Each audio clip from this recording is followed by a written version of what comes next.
In the spring of 1940, as Europe burned and nations tore themselves apart with unprecedented savagery, something extraordinary happened on a small island in the Irish Sea. German and Austrian women, branded as enemy aliens by a Britain fighting for its survival, discovered not the brutality they expected, but something that would haunt them for the rest of their lives: the quiet, unshakable dignity of a civilization that refused to surrender its humanity even as bombs fell on its cities. This is not a story of heroism in battle or dramatic escapes. It is something rarer and more profound, a story of how grace under pressure can transform enemies into witnesses, how small acts of decency in desperate times can echo across generations, and how the truest victory of war is sometimes measured not in territory conquered, but in principles preserved. What these women found behind the barbed wire of Port Erin would challenge everything they thought they knew about their captors, their homeland, and themselves. May 7th, 1940. Liverpool docks. The salt wind cut across the harbor, carrying with it the acrid smell of coal smoke and the distant thunder of artillery practice. Elsa Hoffman stood on the gangway of the ferry, her cardboard suitcase growing heavier with each moment, and felt the weight of the unknown pressing against her chest like a physical thing. Around her, 217 women clutched their meager possessions: a photograph here, a worn prayer book there, a child-stuffed rabbit that had somehow survived the chaos of arrest and classification. They were economists and housewives, musicians and seamstresses, Jews who had fled the Reich, and loyal Germans caught by the accident of geography. Behind them, England, the country that had promised refuge, now saw them only as threats. Ahead, across 23 miles of gray water, lay the Isle of Man. Elsa had heard the stories. In Germany, they whispered about British camps with a mixture of propaganda and genuine fear. The newspapers in Berlin, those that still dared to print anything beyond official pronouncements, spoke of starvation and cruelty, of a nation so consumed by war that it had abandoned any pretense of civilization. Even those who had fled the Reich, who knew firsthand the machinery of Nazi oppression, harbored deep uncertainties. Would the British, under the pressure of existential war, reveal themselves to be no different from the regime these refugees had escaped? The question hung unspoken in the air, heavy as the fog rolling in from the Irish Sea. The ferry's horn sounded, a long, mournful note that seemed to mark the boundary between one life and whatever waited on the other side. Elsa descended into the lower deck, where the smell of unwashed bodies and anxiety mingled with the diesel fumes. She found a spot near a porthole and pressed her face to the cold glass, watching as Liverpool receded into industrial haze. Beside her, an elderly woman named Frau Mendel clutched a silver candlestick, the only thing she had managed to carry from Vienna. "My mother's," she whispered to no one in particular. "4 generations. Now this." Her fingers traced the ornate base, worn smooth by a century of hands, lighting Friday evening prayers. The crossing took 3 hours, but it felt like 3 days. The women sat in near silence, each lost in private calculations of fate and fear. Some prayed, others stared at nothing. A young mother named Ruth tried to soothe her infant daughter, but the child sensed the collective dread and wailed inconsolably. The sound cut through the engine's rhythm like a recurring reminder of everything fragile and imperiled. When they finally glimpsed the Isle of Man through the morning mist, green hills rising from rocky shores, seabirds wheeling in formation above the cliffs, it looked almost welcoming. Almost. Elsa knew better than to trust first impressions. She had learned that lesson when the Gestapo came for her father in 1938, all polite efficiency and paperwork, before disappearing him into the machinery of the state. She had learned it again when the British police knocked on her London boarding house door, apologetic but firm, explaining that she was now classified as Category C, enemy alien to be interned for the duration. The ferry docked at Douglas, the island's capital. Guards in khaki uniforms stood at attention, their faces unreadable beneath peaked caps. An officer stepped forward, Young, probably no more than 25, with the kind of fresh-faced composure that suggested he had been trained for situations far more genteel than herding frightened women off a boat. "Ladies," he said, and his voice carried across the dock with unexpected courtesy. "Welcome to the Isle of Man. If you'll please form a queue, we'll process you quickly and get you settled." There was no shouting, no rifles brandished, no snarling dogs. Just procedure. Elsa felt something shift inside her, not relief exactly, but a slight easing of the tension that had been her constant companion for months. She glanced at Frau Mendel, who looked equally confused by this absence of expected brutality. They had prepared themselves for the worst. This polite efficiency was somehow more disorienting. The women were loaded onto buses, proper coaches with cushioned seats, not the cattle trucks of their nightmares. As they wound through the countryside toward Port Erin on the island's southern tip, Elsa pressed her face to the window and watched Manx farmers working their fields, children playing in village squares, life continuing with a stubborn normalcy that seemed impossible given the war convulsing the world beyond these shores. The island felt suspended in time, a Victorian postcard refusing to acknowledge that the 20th century had turned monstrous. Port Erin, when they arrived, looked nothing like a prison. The buses stopped in front of a row of seafront boarding houses, the kind of establishments where middle-class families had spent summer holidays before the war made such pleasures obsolete. The buildings were painted in cheerful pastels, powder blue and soft yellow and mint green. Flower boxes adorned the windows. The Irish Sea stretched beyond, sparkling in the afternoon sun like hammered silver. If not for the barbed wire marking the perimeter and the guards stationed at intervals, it could have been a seaside resort. "This is where you'll be staying," the young officer announced. "You'll be assigned to rooms in groups of 4 to 6. There are communal dining facilities, and you'll receive schedules for daily activities." He paused, seeming to search for the right words. "We understand this is difficult. You are not prisoners in the criminal sense. You are detainees, civilian internees, and you will be treated accordingly." The words hung in the air, strange and unprecedented. Not prisoners, detainees, civilian internees. The semantic distinctions felt important, though none of the women could quite articulate why. They filed into their assigned boarding houses, climbing narrow stairs to rooms that, while crowded, contained actual beds with mattresses and pillows, not the straw pallets they had steeled themselves to expect. There were blankets, thin but clean, windows that opened to the sea breeze, wash basins with running water. Elsa found herself assigned to the Marine Hotel, along with Frau Mendel, Ruth, and her baby daughter Clara, a former university professor named Dr. Suzanne Weiss, and a young actress called Greta, who had been performing in London's West End when the war began. They stood in their shared room, 6 women in a space designed for a family of 4, and looked at each other with a mixture of relief and bewilderment. "Well, Dr." Weiss said finally, her academic precision attempting to impose order on chaos. "This is not what I expected." "None of this is what I expected," Ruth replied, bouncing Clara against her shoulder. The baby had finally stopped crying, lulled by the rhythm of her mother's movement and the distant sound of waves. They were almost kind. "Don't mistake efficiency for kindness," Greta cautioned. She had the wariness of someone who had learned to distrust surfaces. This could still be a prelude to something worse. But as days became weeks, and weeks became months, something worse never materialized.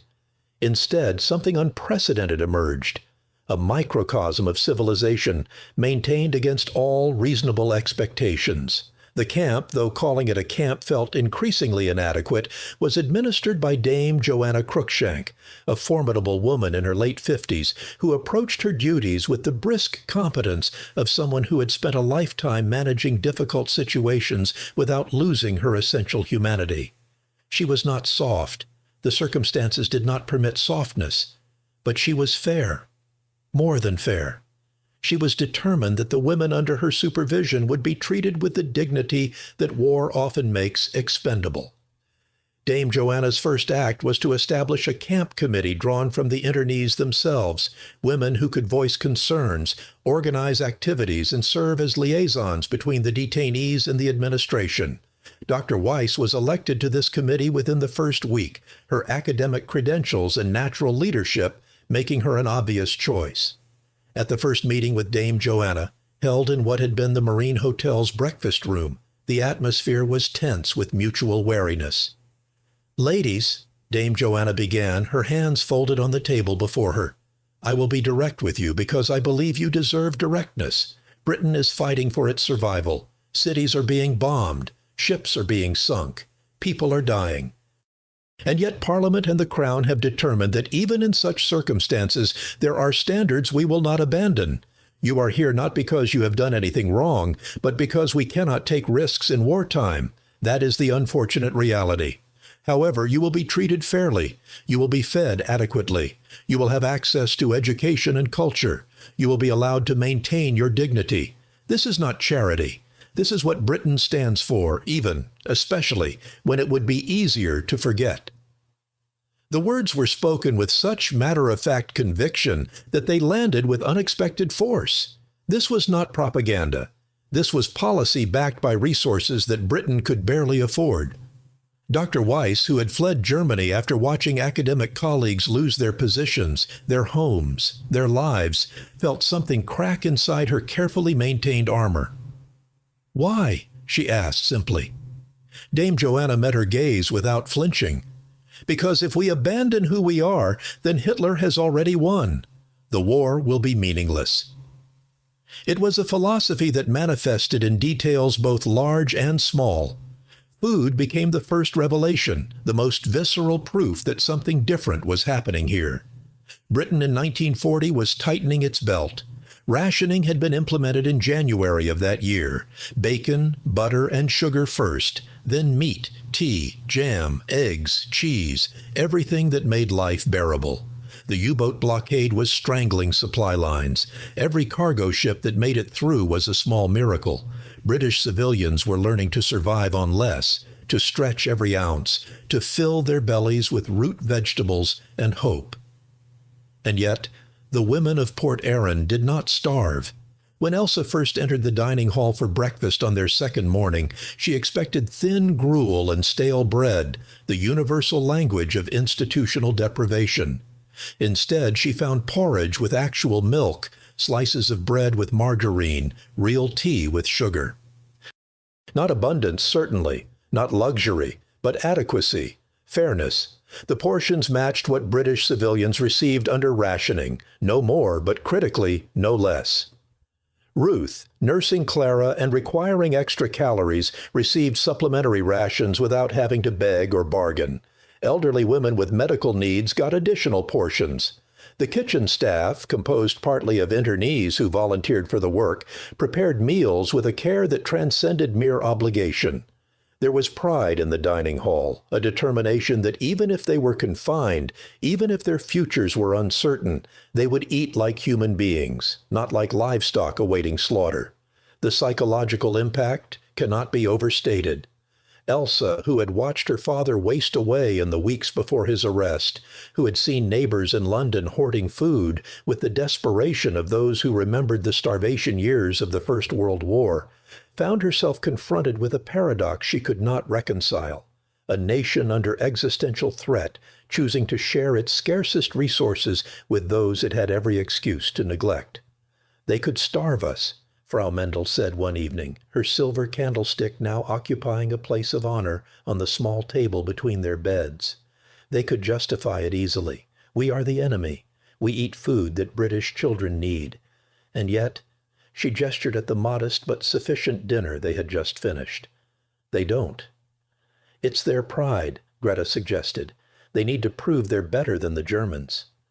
"No," Dr. Weiss corrected gently. "It's deeper than pride. It's identity. They genuinely believe that certain things are non-negotiable regardless of circumstances. That's either remarkably principled or remarkably foolish. I haven't decided which."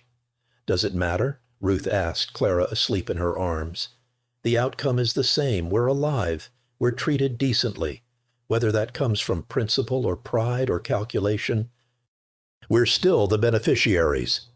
The philosophical debate continued throughout their internment, in hundreds of conversations in dozens of rooms. But philosophy alone could not explain what happened next, the flourishing of intellectual and cultural life behind barbed wire that surpassed what many of these women had experienced in freedom. Within weeks of arrival, the camp had organized itself with a complexity that suggested exile had not diminished creativity, only redirected it. Schools emerged, taught by women who had been professors and teachers in their former lives. Dr. Weiss offered lectures on European history, a subject that took on painful immediacy given their circumstances. A former conservatory pianist named Helena Goldstein gave music lessons, her fingers dancing across the keys of an upright piano that Dame Joanna had somehow procured from storage. Language classes proliferated, German for the British Guards who wanted to understand their charges, English for the refugees still struggling with their adopted tongue, French for anyone who wanted to maintain cultural polish in the midst of confinement. The British authorities did not merely tolerate this explosion of learning, they actively enabled it. Books arrived in weekly shipments: literature, philosophy, science, history. The library grew to over 2,000 volumes, a collection that rivaled those of small towns. Musical instruments appeared: violins, cellos, guitars, recorders. Art supplies materialized: canvases, brushes, paints, charcoal. The administration seemed to operate on the principle that intellectual starvation was as cruel as physical starvation, and equally preventable. Concerts became regular events held in the boarding house lounges on Saturday evenings. Women who had performed in the opera houses of Vienna and Berlin now sang for an audience of their fellow detainees and British guards who stood at the back, caps in hands, listening with genuine appreciation.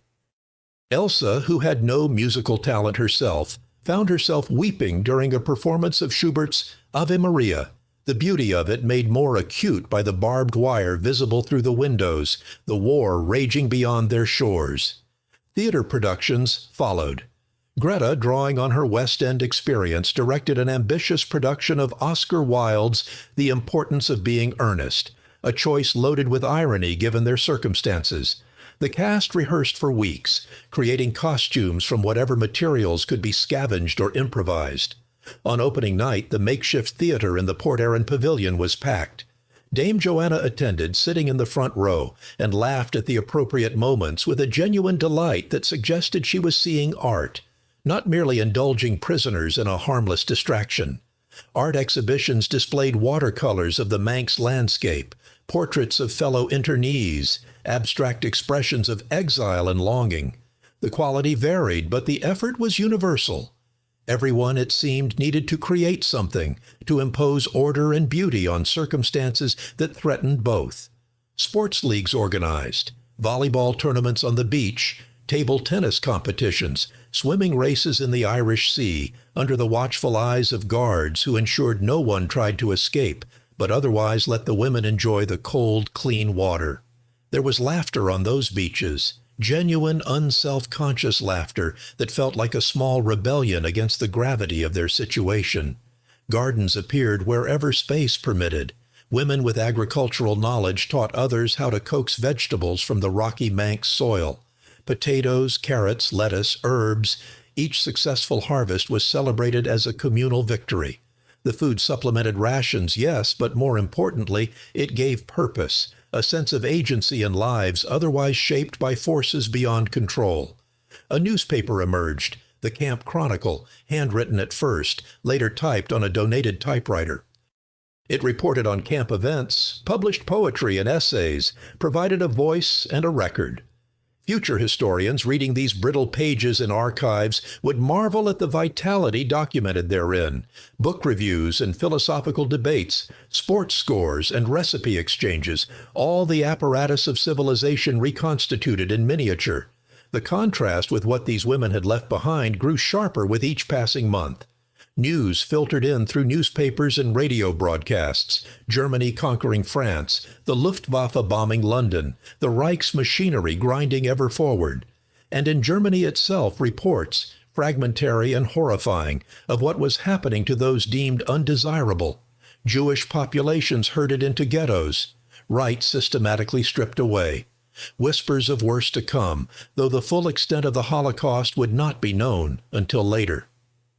The refugees among the internees, and they comprised roughly half the population of Port Erin, lived with a particular torture. They had escaped, but their families had not.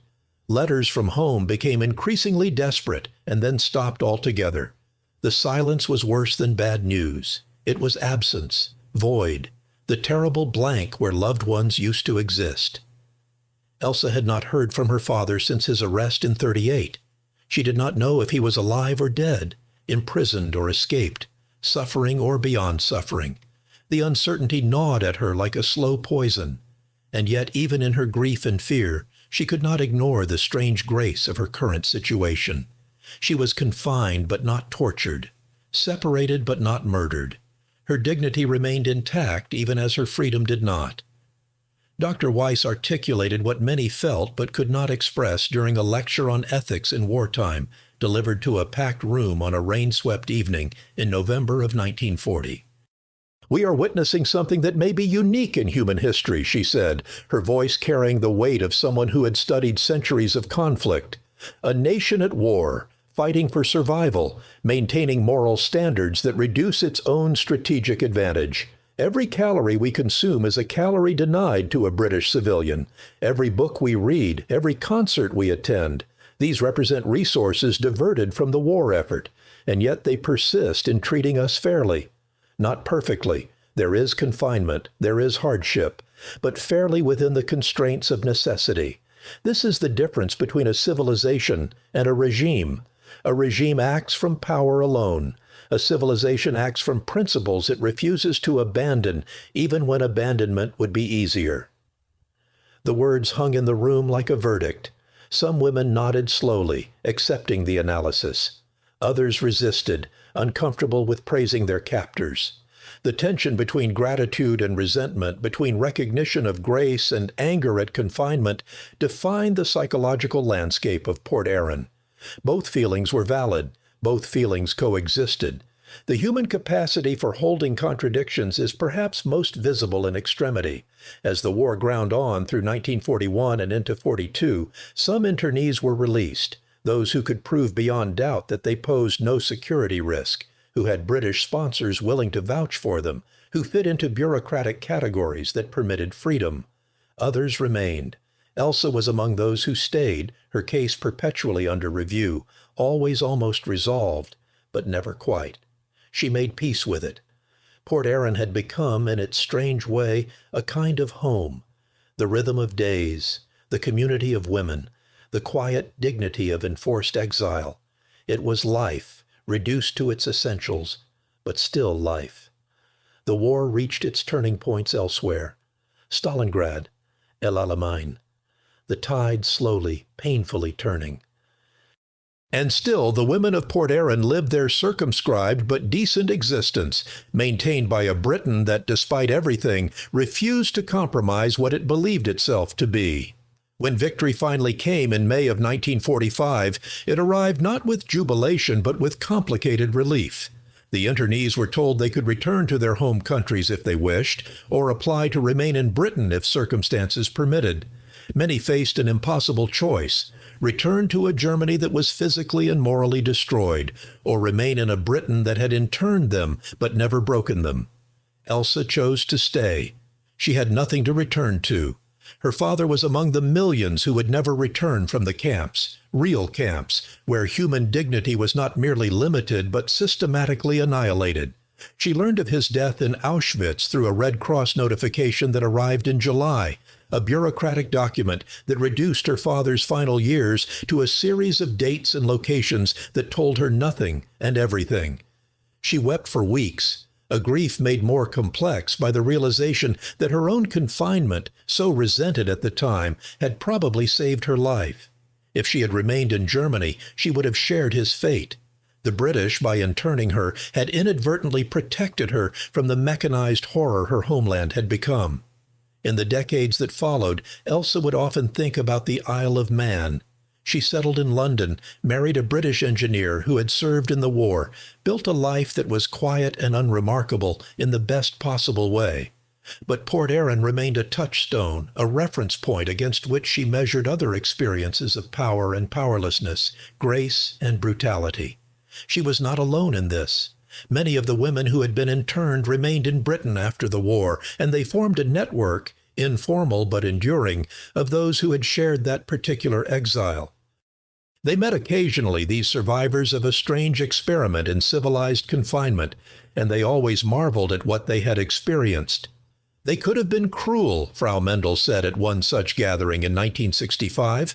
Now an elderly woman in her 80s, her silver candlestick still polished to brightness. They had every justification.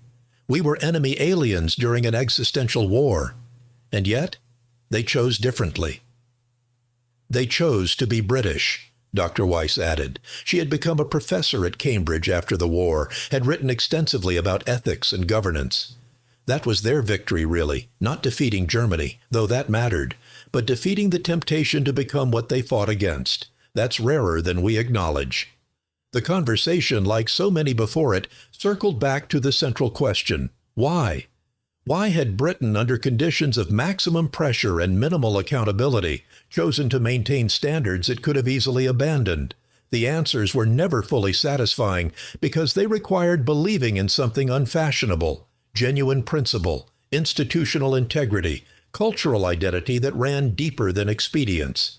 Perhaps it was the long shadow of Magna Carta and habeas corpus, legal traditions that made arbitrary cruelty feel like a betrayal of national heritage. Perhaps it was class-bound notions of noblesse oblige, the belief that those in power had obligations to those under their authority. Perhaps it was simply the accumulated weight of centuries of slowly developed liberal values, hard-won and deeply embedded. Or perhaps it was something simpler and more profound, the recognition that how you treat the powerless in your custody reveals who you are when the masks of civilization fall away. Britain in 1940, facing potential invasion and civilizational extinction, chose to reveal itself as a nation that would share its last loaf rather than starve those in its care. It was not perfect. No nation in wartime ever is, but it was principled. And that principle left its mark on everyone who experienced it. Elsa died in 1998 at the age of 83. Surrounded by children and grandchildren who knew the story of Port Erin because she had told it so many times. Her last words, spoken to her eldest granddaughter, were about that young British officer on the dock in May of 1940, the one who had said, "Welcome," instead of barking orders. "He didn't have to be kind," Elsa whispered. "But he was. Remember that. Power plus principle, that's the only combination worth having." The lesson of the Isle of Man is not about confinement or war or even national character, though it touches all these things. It is about the choices societies make in their darkest hours, when principles are most costly and most necessary. It is about the recognition that civilization is fragile, maintained not by force alone, but by deliberate commitment to standards that transcend immediate advantage. The barbed wire of Port Erin came down long ago. The boarding houses returned to hosting tourists who come for the sea air and Victorian architecture, unaware of the history contained within those walls. But the story persists, carried forward by descendants of internees, by historians fascinated by this footnote to larger narratives, by anyone seeking evidence that human decency can survive even in circumstances that seem designed to extinguish it. In a century that witnessed industrialized genocide and totalitarian brutality on unprecedented scales, the Isle of Man internment camp stands as a quiet counter-narrative, not heroic in any traditional sense, not dramatic or violent or resolved through individual courage, but significant nonetheless. It demonstrated that even amid existential conflict, when survival itself was uncertain, a nation could choose grace over expedience, could maintain its character even at cost to its convenience. That choice, repeated daily in decisions about rations and books, concerts and dignity, transformed both captor and captive. The British Guards who served at Port Erin saw their nation's values enacted in practice, not merely proclaimed in speeches. The internees experienced power exercised with restraint, authority tempered by respect. Both groups were changed by the encounter in ways that rippled forward through decades. The legacy is instructive in an age when fear often overwhelms principle, when security concerns become justification for abandoning fundamental decency. The Isle of Man reminds us that such abandonment is a choice, not a necessity. That even in war, especially in war, how we treat those we have power over reveals what we truly value. The women who passed through Port Erin carried this lesson with them for the rest of their lives. They became teachers and doctors and writers and mothers, and they taught their children and students that civilization is not a given but an achievement, maintained through conscious effort, especially when that effort is most difficult. Elsa Hoffman's story and the stories of the 217 women who arrived on that May morning in 1940 expecting brutality and finding instead a qualified but genuine humanity stand as testament to a possibility that nations like individuals can choose to be better than circumstances require. That grace under pressure is not merely a poetic phrase but a practical possibility. That the truest victories are sometimes measured not in enemies defeated, but in principles preserved. The seabirds still wheel above Port Erin, indifferent to human dramas that unfold beneath them. The Irish Sea still crashes against the rocky shore, eternal and uncaring. But the memory persists, stubborn as the Manx landscape itself, of a time when Britain, with every excuse to do otherwise, chose mercy over expedience, and in doing so, won a battle that had nothing to do with territory and everything to do with the soul of a nation, that is, the legacy. Not perfect, not unmarred by the inevitable compromises of war, but real. And in a world that too often assumes the worst about human nature and national character, it stands as evidence that sometimes, just sometimes, we are capable of being better than our circumstances suggest we should be. That is worth remembering. That is worth honoring. That above all is worth emulating.